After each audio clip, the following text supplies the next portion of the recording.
अस्सलामुअलैकुम वरहमतुल्लाहि वबरकातुहू। मौजूद हज़रात, आए हुए सभी हमारी बहनें, कॉलेज, स्कूल, यूनिवर्सिटीज़ के बच्चे और जवान, हमारे जो नौजवान तबके के बच्चे यहाँ पर हैं, मैं उन सभी का आज के इस प्रोग्राम में इस्तेमाल करता हूँ। एक ज़रूरी और बहुत ही ज़रूरी मौजू पर आज हम सब यहाँ पर एक साथ आए। मैं अपने बात की शुरुआत कुरान शरीफ की एक सूरह से करूँगा, अल-इसरा, क्योंकि यहीं से सारा मामला शुरू होता है। और उसकी नोयत और उसकी बारीकी और उसकी तारीफ पर हम सब जो यहाँ पर आस-पास सुनना और सुनाना चाहते हैं, बात करेंगे। बिस्मिल्लाहिर्रहमानिर्रहीम। सुब्हानल्लज़ी अल-इसरा बिअब्दिही लैलन मिनल मस्जिदिल हराम इलल मस्जिदिल अक़सल लज़ी बरकतना हौलहु लिनूरियहु मिन आयातीना इन्नहु हुवस समीउल बसीर। अल्हम्दुलिल्लाह, इसका जो मायने हैं हम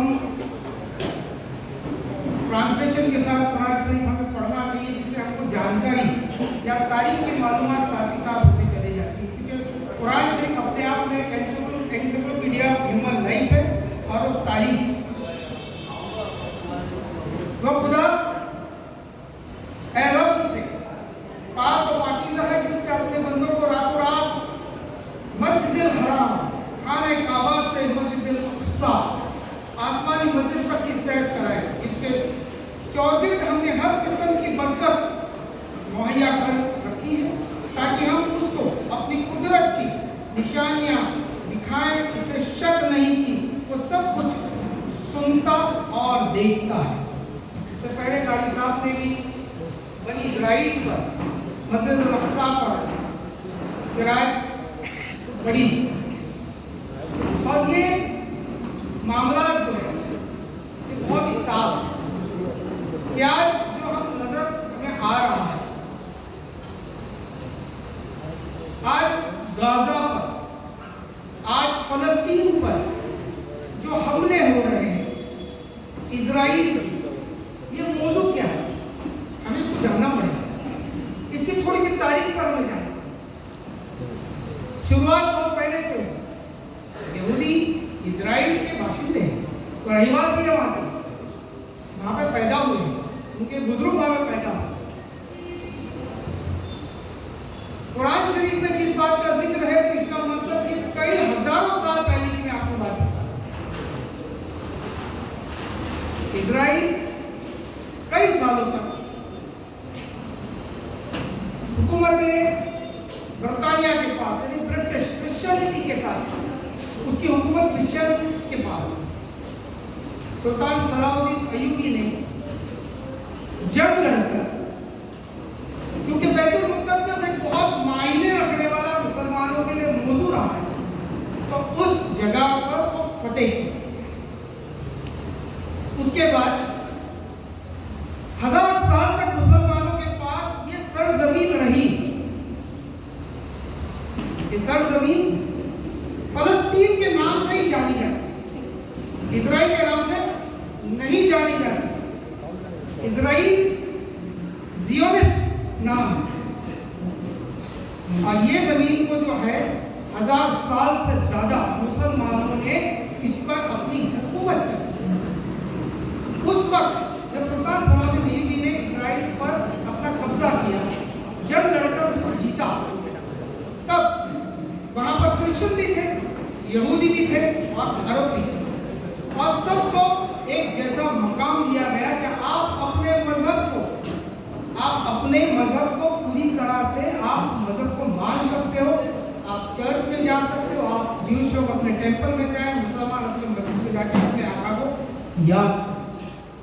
कोई भी रुकावट किसी को भी नहीं की गई। ये हजारों साल तक इस सिलसिला इसी तरह से चल रहा है।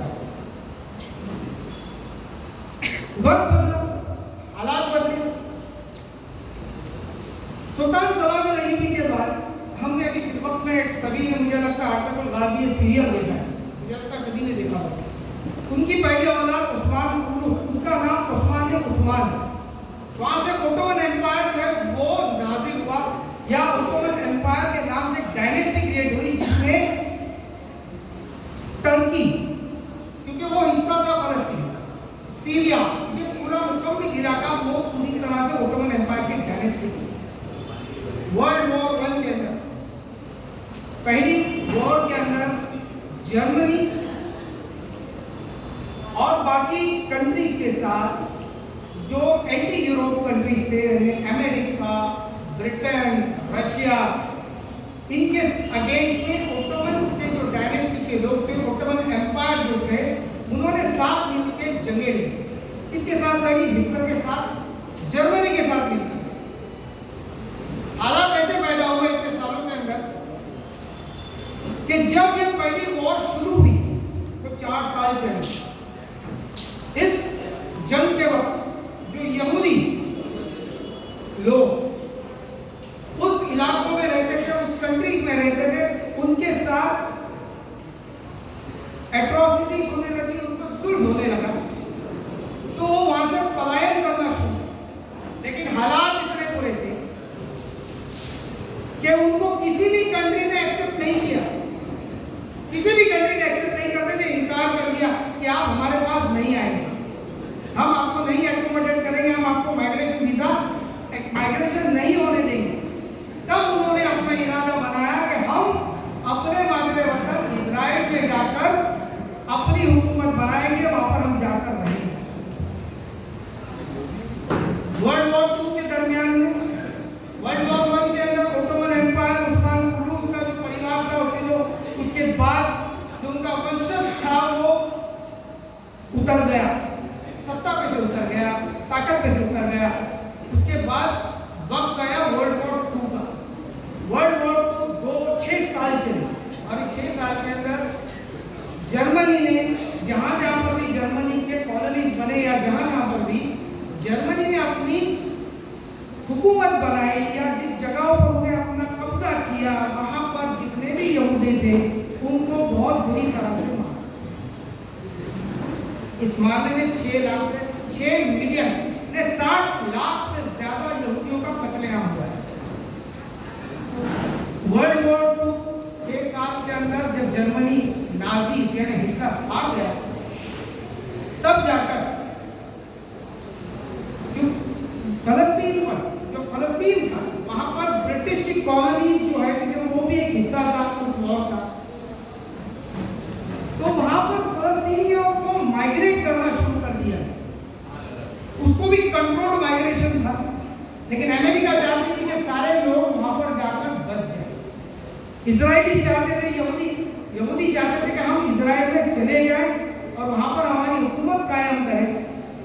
ब्रिटिश को मीडिएशन करने को कहा गया, अरब इसके लिए बिल्कुल तैयार नहीं थे, कोई भी किस्म की मुआहिदा तो उसके लिए मामला के लिए तैयार नहीं।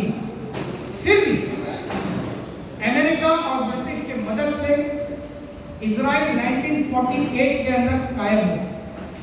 1948 2 अक्टूबर 1948 जब महात्मा गांधी जी का हमारा जन्मदिन हम मनाते हैं, उसी दिन 2 अक्टूबर 1948 के अंदर इजराइल जो है एक स्टेट बनकर, कंट्री और स्टेट में फर्क है, एक स्टेट बनकर इजराइल जो है वो पैदा हुआ। और उसकी पैदाइश के बाद जितना इलाका उनको दिया गया था उससे ज्यादा इलाका वो कब्जा करने लगे, अमेरिका और ब्रिटिश की फौजी ताकतों की मदद से। ओटोमन एम्पायर खत्म हो गया, मुकम्मल अलग हो गया, तुर्किस्तान अलग बन गया, सीरिया अलग बन गया, लेबनान अलग बन गया, पूरा नक्शा जो यूरोप का था वो बदल गया वर्ल्ड वॉर 2 के बाद। और इसी हालात की वजह से जो जमीन अरबों की, जो जमीन अरब ममालिक की थी, जो जमीन फलस्तीनियों की थी, उस जमीन पर कब्जा यहूदियों का होना शुरू हो गया। इजराइल की जो जमीन थी उससे ज्यादा जमीन